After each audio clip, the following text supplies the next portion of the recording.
Assalamualaikum warahmatullahi wabarakatuh dan masih bersama kami BS Channel di sini dan kali ini kita bakal react nih Ustadz Hidayat, judulnya pilih-pilih masjid untuk sholat berjamaah berdosakah? Ya, ini mungkin pertanyaan banyak orang ya teman-teman, dan aku juga penasaran dengan isi video dari ini. Ini adalah pertama kali aku nonton videonya dan langsung aja kita react.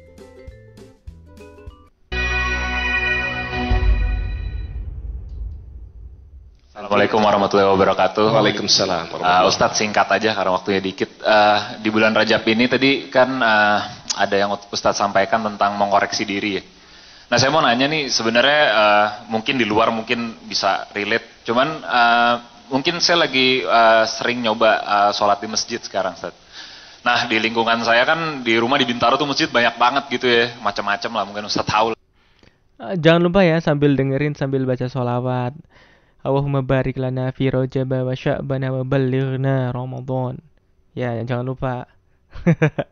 Gak apa-apa. Ini cuman intermezzo aja. Kalau mau dilakuin silakan, kalau enggak ya silakan.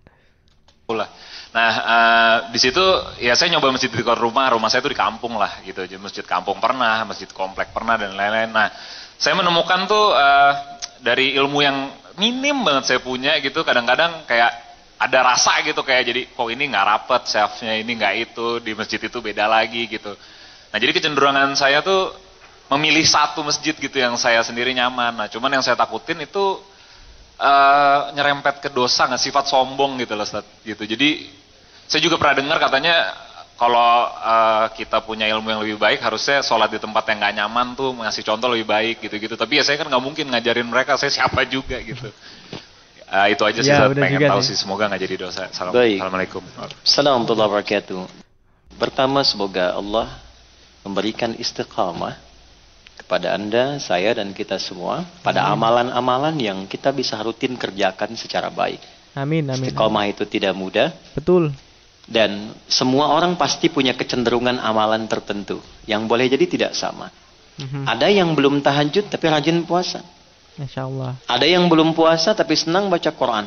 Masya Allah. Maka konsisten di situ. Turunlah Quran surah kedua Al-Baqarah ayat 148.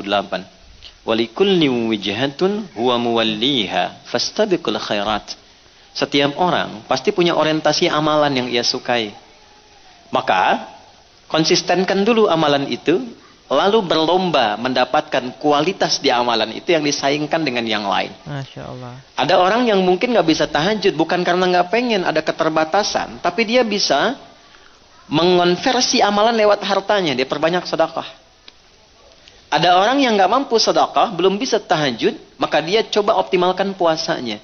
Nah, di titik itu kata Allah, maka semangatnya adalah menjaga konsistensi amalan dan berlomba dengan yang lain. Indahnya di Quran tidak mengatakan kamu yang unggul, yang itu rendah. Tapi Quran mengatakan memotivasi berlomba dengan yang lain.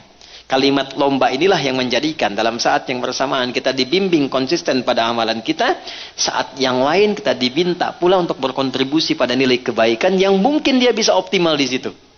Maka turunlah Quran surah ke-16 ayat 125. Kita gabungkan keduanya. Anda konsisten di masjid yang Anda sudah senangi, nyaman, saat yang bersamaan tidak menghalangi Anda untuk membantu di masjid lain yang menurut Anda mungkin butuh pencerahan di situ, sehingga mendapatkan keluasan informasi. Anda tidak masuk dengan menyalahkan itu dulu, tapi Anda masuk untuk memberikan keluasan wawasan supaya mendapatkan pengetahuan. Mungkin feedbacknya mereka pun punya wawasan yang mungkin kita bisa dapatkan, ya kan?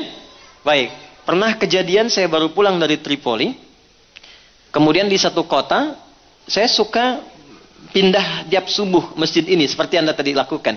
Saya pengen tahu masjid ini, pengen tahu masjid ini. Tiba-tiba saya datang ke satu masjid di komplek, kok orang kompleknya keluar dari situ? Hah? Yang sholat di situ terbatas. Begitu saya kemudian sholat, ada yang salah apa di masjid ini sehingga mereka pergi? Begitu saya tanya salah satu yang di luar, kenapa nggak sholat di situ, Pak? Ah, itu bid'ah. Kunut, ada kunutnya katanya. Nah, ternyata persoalannya adalah persoalan wawasan, persoalan pengetahuan. Bukan karena kunut dan tidak kunut. Kan yang salah yang tidak sholat subuh. Ya kan? Yang jadi problem, ini belum tahu dalil kunut itu apa. Yang kunut pun belum tentu tahu yang tidak kunut dalilnya apa. Padahal masing-masing punya alasan. Maka Quran surah 16 ayat 125.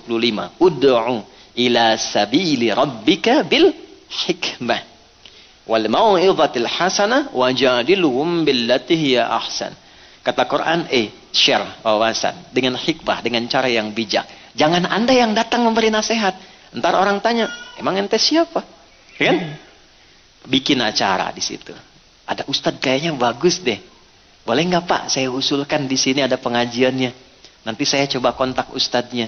Mungkin saya dan teman-teman nanti bisa support Pak acaranya. Mungkin ada wawasan yang bisa kita dapatkan. Ustadz yang menerangkan nanti temanya tentang keutamaan berjamaah, tentang merapatkan saf. Datangnya nggak dari Anda, itulah hikmah.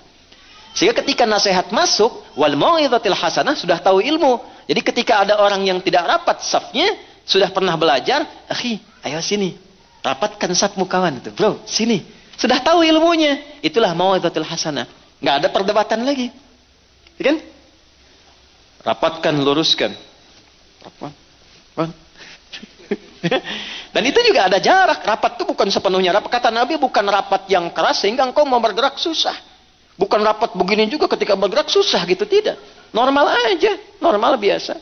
Ada jaraknya juga, ya. Ada yang mengatakan segenggam, ada yang mengatakan serapat tapi juga ada kemudahan. Itu ada hikmah di situ. Maka itu yang dimaksudkan. Jelas ya? Dan kalaupun ada diskusi, jangan diskusi dengan cara yang baik, kata Quran. Diskusi dengan cara yang terbaik. Senyum.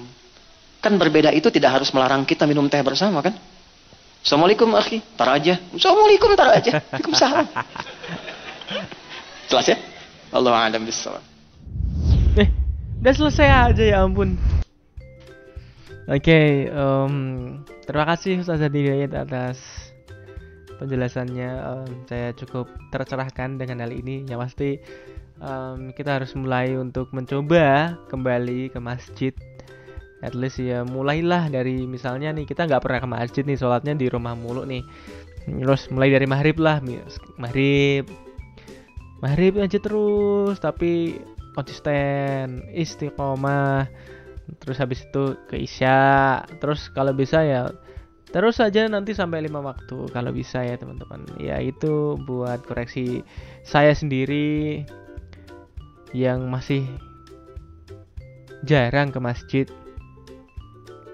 Ya paling sekali 2 kali sehari, baru segitu doang mampunya. Ya at least kita masih mencoba lah untuk menjadi yang lebih baik lagi setiap harinya. Oke, terima kasih Ustadz Hidayat atas penjelasannya. Terima kasih buat teman-teman yang udah nonton. Sampai jumpa pada video reaction berikutnya dan bye-bye.